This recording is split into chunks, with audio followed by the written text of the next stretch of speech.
সংগঠনের ব্যানারে কোনো মতবিনিময় সভা হয়, ডায়ালগ হয়, নারী বক্তা থাকে, আমরা সবাই আপাত দৃষ্টিতে ভেবে নেই যে আমরা কোনো নারীর কথা বলতে আসছি। আজকে আমরা শুধু নারীর কথা বলতে আসি নাই, আমরা জাতীয় পর্যায়ের কথা বলতে আসছি। জুলাই সনদ কোনো লিঙ্গ বিশেষজ্ঞ না যে এটা নারীদের বা পুরুষদের।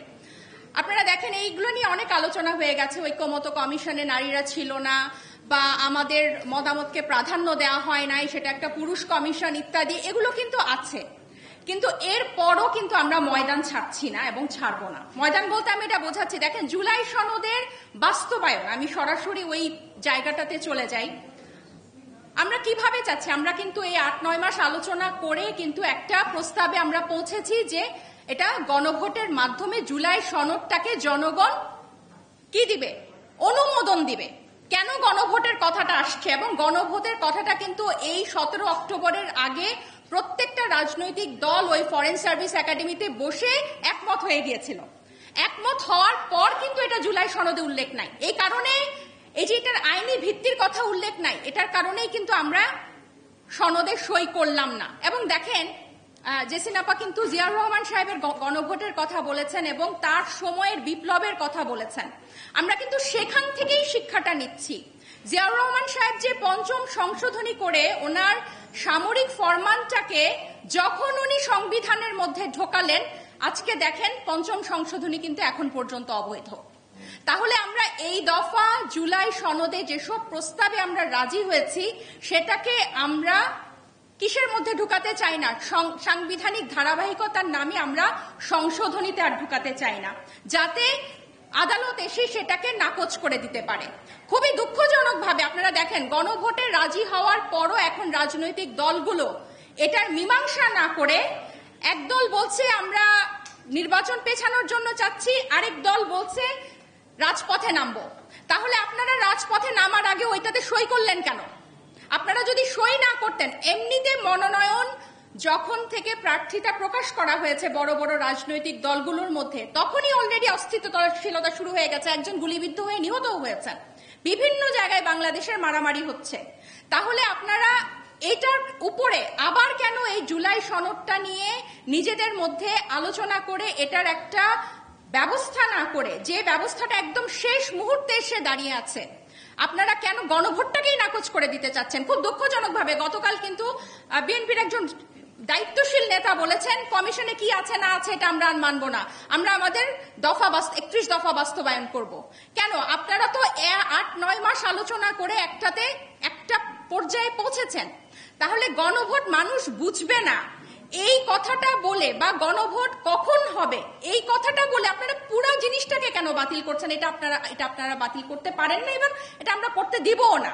বলছে যে জেনজি হচ্ছে একটা মানে ভিশনলেস, তারা আদব কায়দা জানে না, বড়দেরকে সালাম দেয় না, দিনের বেলা দেরিতে করে ঘুম থেকে উঠে, এভাবে দেখে কিন্তু আপনারা একটা জেনারেশনকে ছোট করার চেষ্টা করছেন।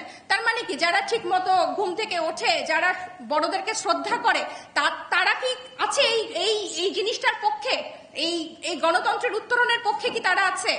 আপনারা যে এই কথাগুলা বলে একটা পুরো জেনারেশনকে খাটো করতে চাচ্ছেন, কিসের ভিত্তিতে? আপনারা রাজনৈতিক তর্ক করেন, আমি জুলাই সনদের আইনি ভিত্তি চাই, আপনারা কেন চান না সেটা নিয়ে রাজনৈতিক তর্ক করেন। কিন্তু যেই জেনারেশনটা এত বড় একটা গণ অভ্যুত্থানের অন্যতম অংশীদার এবং নেতৃত্ব দিয়েছে, আপনারা তাদেরকে এরকম ভেগ টার্ম দিয়ে তো নাকচ করতে পারেন না, এবং জনগণকেও আপনারা নাকচ করতে পারেন না।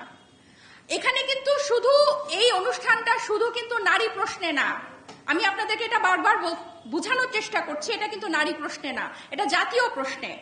এবং ওই ফরেন সার্ভিস একাডেমির ভেতরে আপনারা নারীদেরকে ইনক্লুড করেন নাই মানে এটাতে নারীরা নাই এমনটা ভাবার কোনো কারণ নাই।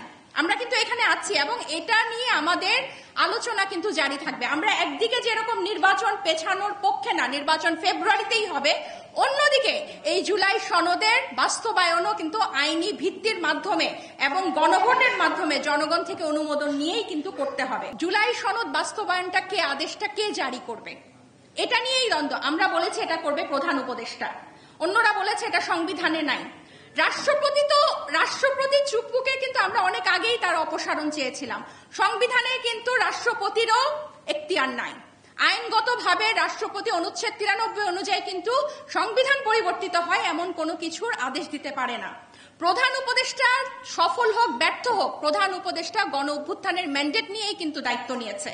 তাহলে প্রধান উপদেষ্টাই কিন্তু এই গণ অভ্যুত্থানের সাথে আমরা লিঙ্ক করতে পারি এবং প্রধান উপদেষ্টাই কিন্তু এই জিনিস জুলাই সনদ বাস্তবায়ন আদেশ জারি করার এখতিয়ার রাখে বলে আমরা স্পষ্টভাবে মনে করি। ঐকমত্য কমিশন যে সুপারিশ খসড়া প্রস্তাব করেছে, প্রস্তাব 1, সেটার সাথে আমরা একদম একমত পোষণ করি। এখন এটার জন্য 1 সপ্তাহ সময় চাওয়া হয়েছে, এটার উপর আলোচনা হতে পারে, কিন্তু আপনারা এই আলোচনার উল্টো দিকে আপনারা সবকিছু নাকচ করে দিবেন। পুরো গণভোটটাকে আপনারা অকার্যকর মনে করবেন, জুলাই সনদকে অকার্যকর মনে করবেন।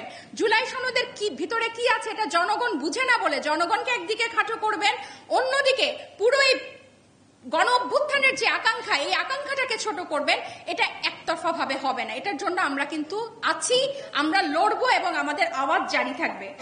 আরেকটা কথা বলি, আপনারা যে এখন দেখছেন মনোনয়ন কিন্তু সব দিকে প্রার্থী তালিকা দিচ্ছে, যদি এই জুলাই সনদে কি আছে, আমরা যে নারীদের পক্ষে এত কথা বলছি, এই জুলাই সনদে কিন্তু এই কথাটাও আছে।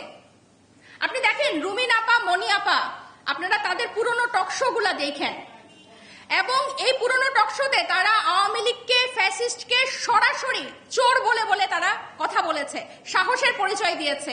আমরা কিন্তু তাদের যখন মনোনয়ন প্রার্থী তালিকায় তাদের নাম দেখি না, আমরা কিন্তু সেই পুরনো বন্দোবস্তের কথাই বলি। এখানে একজন কিন্তু বলেছে যে পুরুষদের ইগো হয়ে গেছে এই জুলাই সনদটা, ব্যাপারটা কিন্তু আসলেই তাই। আপনারা নিজেরা রাজনৈতিক বার্গেনিং এর টুল হিসেবে একটা জাতীয় সনদকে ব্যবহার করছেন, এটা কিন্তু আমরা হতে দিব না। এবং এই জুলাই সনদের ভিতর কি আছে মানুষ পরিষ্কার করে বোঝে। যদি 100% না বুঝে, যারা বুঝে তাদের উপরে এই গণভোটটা হবে। গণভোটের সময় কখনোই প্রাইম আলোচনা হতে পারে না।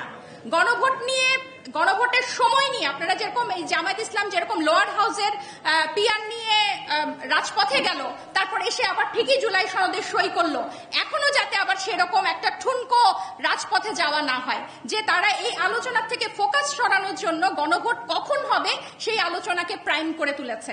এনসিপি পরিষ্কারভাবে জানিয়েছে জুলাই সনদের আইনি ভিত্তি নিয়ে একটা সমঝোতার মাধ্যমে রাজনৈতিক দলগুলোর মধ্যে শান্তিপূর্ণভাবে জুলাই সনদের বাস্তবায়ন হবে এবং পাশাপাশি যে নির্ধারিত সময় আছে আমাদের নির্বাচনের জন্য ফেব্রুয়ারি মাসে, সেই নির্বাচনটাও হবে। এখানে কোনো ধরনের ষড়যন্ত্রের এবং কোনো ধরনের অস্থিতিশীলতার কোনো জায়গা নেই।